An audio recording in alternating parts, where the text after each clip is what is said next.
Imagine a girl who ate raw meat straight from the kill, blood dripping down her chin, and wild lions following her like pets. The village could not believe their eyes. Her name was Amina, and the reason she never once let fire touch her. If I tell you the truth, you will be shocked. Because what she was hiding wasn't a habit. It wasn't a taste. It was a secret buried so deep. Somewhere in the forest behind her, something was still alive. Something she had left behind. Something that never stopped looking for her. By the end of this story, you'll understand exactly why she would rather starve than break one single rule the forest gave her. If this story touched your heart, don't forget to subscribe to the channel. In a small village on the edge of a great green forest, there was a place called Kwara. Its huts were built from mud and grass, and its people lived close to the land, growing yam and cassava, fishing the river at dawn, cooking over open fires while children chased chickens between the houses. Every night without fail, someone in Kwara was singing. It was, by every measure, an ordinary, contented life, which is exactly why what happened next felt so impossible. It began on a morning like any other, when the mist still hung low over the yam fields. Someone noticed her first. A girl standing perfectly still at the edge of the forest, as though she'd simply stepped out of the trees themselves. She was tall, with skin that caught the light like polished stone, and eyes that seemed to hold something far older than her face. A woven cloth wrapped her shoulders. A small basket hung from her arm. Nothing about her said danger, and yet everyone who looked at her felt the same strange pull, the sense that they were looking at someone who belonged to no village at all. Her name was Amina. The village chief, an old man named Baba with hair the color of cotton and eyes that missed nothing, studied her for a long moment. Then he did something that surprised even his own people. He offered her a home. In Kwara, we do not turn away someone in need, he told her. There is an empty hut near the river path. It is yours for as long as you wish to stay. Amina bowed her head, her voice breaking slightly as she thanked him, promising she would cause no. But as she walked away, one of the village women, Mama Kofi, leaned toward her neighbor and whispered what everyone was quietly thinking. That girl was running from something. At first, they simply thought Amina was shy. She kept to herself, helped where she could, smiled more than she spoke. But within a week, the whole village had noticed one impossible thing about her. Amina never touched cooked food, not once. While the other women gathered each evening around steaming pots of fufu and pepper soup, Amina disappeared into the forest and returned with fruit still warm from the sun, roots still coated in dirt, leaves eaten straight from the stem. No fire, no pot, no exception.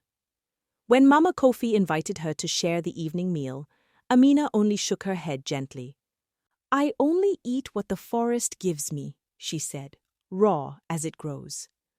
When Mama Kofi pressed her, surely cooked food gave more strength, Amina only smiled sadly. "For me, it is the opposite. This is simply how I must live." It was a curious 7-year-old boy named Tundi who couldn't let the mystery rest. He followed Amina into the forest one afternoon and finally asked the question no adult dared to. Why did she never use fire? Amina knelt to his height. "Fire changes things, Tundi," she told him. "It changes food from what it was into something else. I have to keep things as they are." Tundi didn't understand, but he ran back to the other children that night, convinced she was magic. And by morning, the whisper had spread through every hut in the village. Was Amina a spirit? A witch? Cursed by the gods for some forgotten sin? No one knew, but everyone found themselves glancing toward her hut a little more often after that. Despite the whispers, the village pulled her into its oldest tradition, storytelling by the fire. One night, Mama Kofi asked if Amina had a story of her own to share. After a long pause, she spoke, her voice low. "There is a river deep in the forest," she said. "It sings, if you listen closely enough. One day, a girl found it. She was thirsty, so she drank from it. But the water was not ordinary water. It let her see straight into the hearts of animals." Tundi leaned forward, desperate to know what happened next. But Amina only stood, her face suddenly closed. "That story is for another night," she said, and walked back to her hut. That same night, the forest refused to stay quiet. Monkeys screamed from the treetops, birds scattered into the black sky in a panic. By morning, the villagers found enormous footprints pressed into the soft earth outside Amina's hut, shaped like a lion's paw, but far larger than any lion Quara had ever seen. No lion had come near the village in 10 years. When Mama Kofi asked if she'd heard the noise, Amina only chewed a raw banana and said calmly, "The forest speaks at night. It was only speaking to me."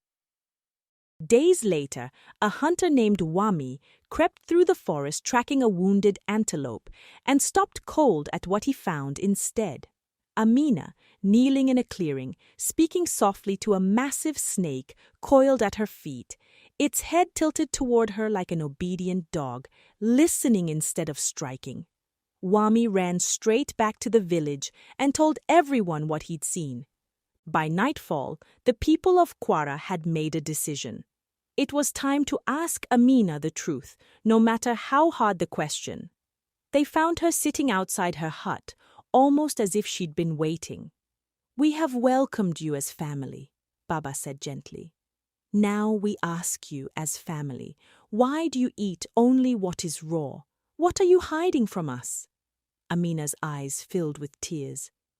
"It is a long story," she whispered. "From my past.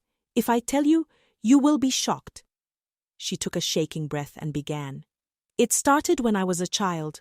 There was a spirit in the forest and a river that—" She never finished the sentence. A roar tore through the trees, deep, enormous, like thunder given a throat. The ground trembled. Children screamed and buried their faces in their mother's cloth. Men gripped their spears. But Amina didn't run. She stood perfectly still, staring into the black trees, and for the first time, the village saw something on her face that wasn't fear. It was grief. "It found me," she whispered, almost to herself. "I knew it would, eventually."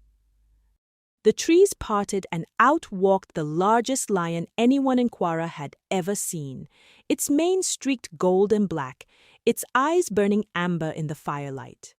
It stopped at the edge of the village and looked directly at Amina, and only Amina. Slowly, without a hint of fear, she walked toward it and placed her hand on its massive head. The lion closed its eyes and made a low, contented rumble, the sound of something that had finally found its way home. "This is Mozi," Amina told the stunned village. "He has watched over me since I was a lost, frightened girl in this forest. He is the only family I had left until now." Days later, the village understood just how far her condition truly ran. A hunter offered her fresh antelope meat out of simple kindness. In front of everyone, Amina lifted it to her mouth and ate. Raw, blood running down her chin, her teeth tearing through the flesh with a strength that didn't match her slender frame. When she finished, she looked stronger, not sick. "This is what keeps me strong," she said simply. "It is not a choice I get to make." Weeks passed. The village slowly grew used to the impossible. The girl who ate raw meat and fish with her bare hands. The lion who slept outside her door like a loyal dog. The monkeys who left fruit at her window. The snakes who curled near her feet without striking. But on the night of the next full moon, gathered once more around the fire, Baba asked her to finally finish the story. And this time, with Mozi's head resting in her lap, Amina's voice was steady enough to continue. "I was 8 years old," she began. In a village far from here, deep in the forest, there was a hidden river, one no map could find, one no elder had ever spoken of. I found it by accident, and I was thirsty. I drank the water without thinking, and from that moment, everything about me changed. Cooked food became poison to my body. One bite, and I would burn from the inside. But raw food gave me strength I never had before, and the animals, they could feel something different in me. They stopped seeing a stranger. They started seeing family. That is how I met Mosey. He found me lost and terrified in the forest, and he never left my side again. Baba leaned forward, his old eyes sharp with understanding. This magic explains you, he said. But it does not explain the sorrow I see in your eyes every single day. There is more, isn't there? Amina broke down. Yes, she said, there is so much more. I was not the only one who suffered because of that river. Before she could say another word, a sound rose from deep in the forest, one the village had never heard before. Not a roar, a low, aching cry, the kind of sound a person makes when grief has no words left. Mosey shot to his feet, ears flattened, growling low and afraid, for the first time since the villagers had known him. Amina went pale as ash. No, she whispered, not now, not here. When Baba asked what it was, she stood trembling. The reason I only eat raw food, she said. The real reason. It has finally found me. The trees at the edge of the village shuddered and split apart. Something stepped through, tall, broader than any man, covered head to foot in thick, matted black fur, walking upright on long, powerful arms. Its eyes glowed a deep, aching red. It made the cry again, and this time everyone heard it for what it truly was. Not a monster's roar, a child's sob trapped inside something no longer human. Amina stepped forward, tears streaming down her face. That is Kito, she said, my baby brother. Kneeling by the fire, close enough that the light caught every tear on her face, Amina finally told the whole truth. After the river changed her, she'd gone back to visit her old village with Mosi at her side. Her little brother, only 5 years old, had idolized her, followed her everywhere. And foolishly, so foolishly, she had wanted to share her secret with him. She brought him to the river. He drank just as she had. But the spirits allow only one soul to drink from that river in a generation. When Kito drank so soon after her, the magic didn't bless him, it twisted him. His body changed too fast, too violently. He lost his words, he lost his face, he became this, and cooked food became poison for him too. But for him, even raw food was never enough. He needed more, he grew wild. Their village called him a monster and wanted him dead. So Amina took her brother and her lion and ran deep into the forest, leaving Kito there alone, telling herself it was for his own good. But he never stopped looking for her. Every night since, he had been searching, and now at last he had found her. For a long moment no one in the village moved. Then Mama Kofi rose to her feet. "You were a child," she said. "None of this was your doing." Baba nodded. "The spirits made the rule, not you. You saved your brother's life by running, even when it broke your heart to do it." Amina looked toward Kito, still hesitating at the tree line. "But he's alone," she said. "He's been alone for years." As if he understood every word, Kito took one slow step forward, then another. The village held its breath as the enormous fur-covered figure crossed the firelight toward his sister and knelt down gently, wrapping his massive arms around her exactly like the 5-year-old boy who once followed her everywhere. Amina buried her face against him and sobbed, not from fear, but from years of guilt finally being allowed to let go, even for a moment. Mosi pressed his head against Kito's leg in silent welcome. and Tundi, brave as ever, stepped forward through his own tears. "Kito can stay here too," he said. "We'll bring him raw meat and fish every day. He doesn't have to be alone anymore." But the danger wasn't over. Amina pulled back from her brother's embrace, fear returning to her face. "There is one more thing," she said. "The spirits are not finished with us. They are angry that Kito left the deep forest. Tomorrow night, when the moon disappears completely, they will come to take him, forever this time. If they succeed, I will never see my brother again." Baba's face turned grim. "Then we have one night," he said, "to stop what feels impossible." The next day, no one in Kwara laughed. No one sang. Under the great baobab tree, Baba gathered the whole village. "We cannot let the spirits take Kito," he said. "Amina and her brother are part of Kwara now, and we protect our own." When Mama Kofi asked how anyone could possibly fight spirits, it was Tundi who answered. "We go back to the river," he said, "the one where it all started. If the curse began there, maybe that's where we ask for it to end." Baba smiled, slow and proud. The boy is wise beyond his years. As the sun dipped low, the people of Kwara gathered every torch, every drum, every ounce of courage they had. Women wrapped their cloths tight, men carried spears, not to fight, but to walk with strength beside their neighbors. Children carried small drums and baskets of raw meat and fish for Amina and Kito. When the moon vanished from the sky, they began to walk, a long line of torchlight cutting through the darkness. Amina and Kito at the center, Mosey leading the way. And they weren't alone.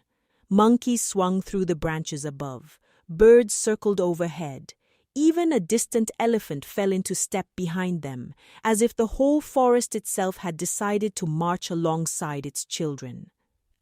Hours later, the river appeared suddenly between the trees, glowing faintly blue and silver even in the pitch darkness, beautiful and terrifying all at once.